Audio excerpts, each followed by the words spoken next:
Anybody that knows anything about Orthodoxy will realize that Orthodoxy is...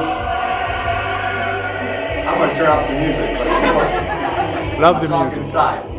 So let me just say that this area that you're stepped into is called the narthex. For Orthodox Christians, the narthex is sort of like a decompression chamber. A decompression chamber is a place where you leave the world behind. And that's what we try to do before we transition into the holy worshipful, holy temple. Boy, I'm going to have to work on my English.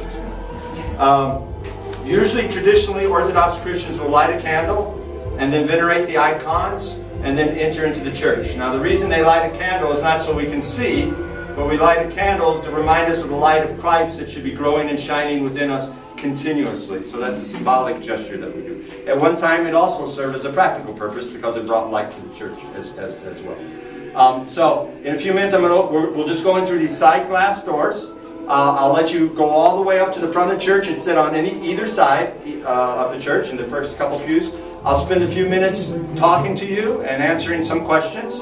And then I'll let you wander around the church and taking pictures and things like that. I'll explain to you where you can wander and where it's not appropriate to wander. Just a reminder that if you're chewing gum, have open soda containers or bottles or anything like that, please close them up because this is an active place of worship, and we treat it so and respectfully. Men, if you're wearing hats, they come off as well too, if you can. And then we'll ask some questions inside. I get to ask questions too, so you don't only get to ask questions, but I get to ask questions. So what you can do is you can pull that door. It pulls open. It's heavy, but it'll pull open. And let me pull this door. Yeah, go ahead. Just pull it open and push it and lock in. And there should be plenty of room for the wheelchair on the side. Got it? It won't break. You got it. There you go. All right. So you can go through there. That's the first time that happened. We scared them right out before we even got into church. Usually we get into church before we scare them. You can walk, take your time walking all the way out, but it's just in the first two pews there, or first set of pews.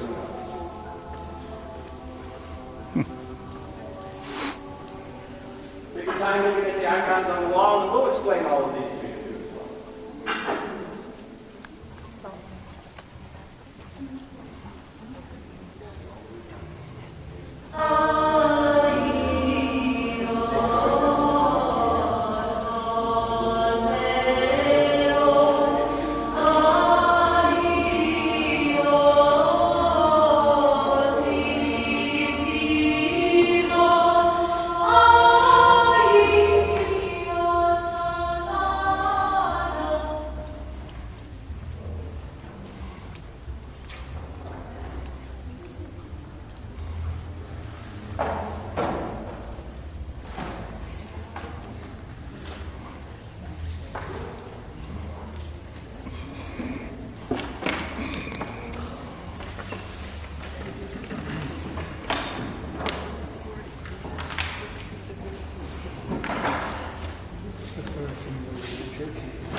So when you hear the word tour, you thought you were going to see a big place and it's going to take a long time to get through, right? And you're going to have to walk all over the place. Well, it's just we're going to take a verbal tour of Orthodoxy and of Prophet Elias. This church is 50 years old. This holy sanctuary is 50 years old. The community dates back until about 1947, 1946, someplace in there as far as the Greek Orthodox community in the San Bernardino in Powell area. How many of you have ever been in an Orthodox church before? Oh, cool. Oh, good. How many of you are in the Orthodox Church for the first time? And then obviously the rest of the hands should be going up. All right? So some of you are familiar with the Orthodox Church, and some of you are not familiar with the Orthodox Church. Those who are familiar with the Orthodox Church, can you tell me something about it? Anything about it? Anything about the Orthodox Church whatsoever? They have a cantor. They have cantors. They definitely do. Absolutely. We sure do. What else do they have? Who are Orthodox? Where do they come from? Anybody have any idea? Who started Orthodoxy? The apostles, absolutely. Absolutely. The church you read about in Acts, this is that church.